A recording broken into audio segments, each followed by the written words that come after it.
Iranian President Hassan Rouhani is about to land in Europe. He's kicking off his visit. He actually originally had plans to have a formal meal in Paris with the French President, Francois Hollande, but they had to cancel that following a dispute over the menu. The Iranians insisted on a wine-free, alcohol-free meal with halal meat only. Now, that's understandable maybe. I mean, it's a request based on Islamic codes, but it amounted to the French to culinary blasphemy. You know how they feel about their foods. They take that stuff very serious. I guess in this case, they take it more serious than their foreign policy. But anyways, the French said, hell no, we're not changing the menu. We're going to have wine there if we want. We're going to have whatever kind of meats we want.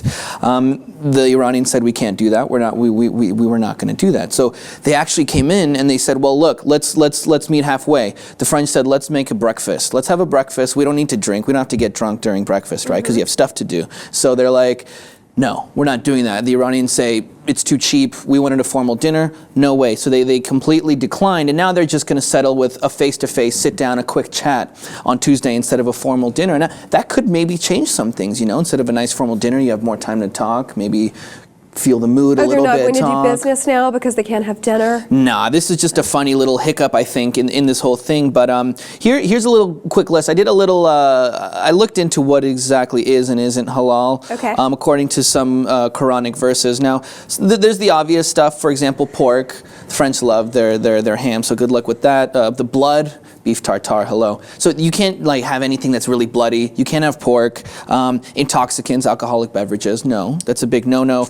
Animals killed incorrectly without Allah's name being pronounced before slaughter.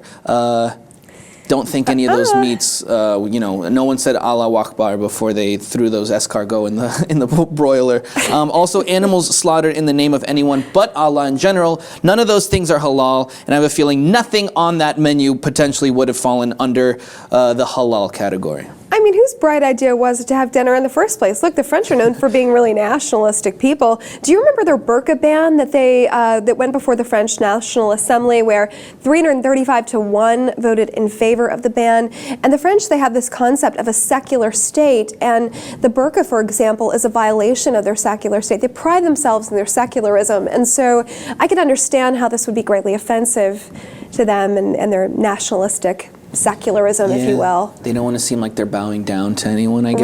Right. If they come in and they change their menu. I mean, they could just be the bigger man. The Iranians could also be the bigger man and kind of say, well, hey, I'll just sit next to someone. They're not saying you have to drink the wine. They just completely don't want to be in the presence of anyone eating pork or drinking wine. So I think both are kind of being kind of babies about this whole thing, but hey.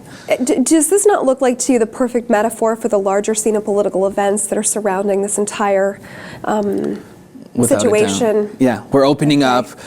We're here now, but don't get the wrong idea and think we're friends and we can actually, you know, see eye to eye on things. That really is the way it is. I mean, you mentioned the burqa ban and things like that. Yeah, you know, Europe has their right wing, their crazies too. We have those in the U.S. And that's just a result of having a very diverse country, I think, in general. I mean, I don't want to call their French nationalistic policies extreme or right wing. I mean, they have a right to see themselves as a secular state just as much as the Iranians have the right to see themselves as a non-secular state. So I don't want to bash them in that way, but I think that, you know, no consensus over pork and red wine. I mean, maybe we're taking this just a tad too far. I think so. Just a tad. I like how it kind of just got out of hand and they offered breakfast and they said, fuck it, we're not doing anything. We'll just meet. Yeah. Are you kidding? No, but I mean, if we're looking at the bigger picture, I mean, I think this trip is a landmark trip. He's meeting with Matteo Renzi, who's the Italian prime minister. He's meeting with the Pope. I'm talking about the Iranian president. Iran's open for business. Yeah, Iran's opening for business, and I get that feeling like a lot of these investors, Germany, Italy, France too, they're going to start scrambling to kind of get in Tehran and start making some money ever since this nuclear deal that's opening up the country. Although we see France clearly staying true to their culinary values no matter what.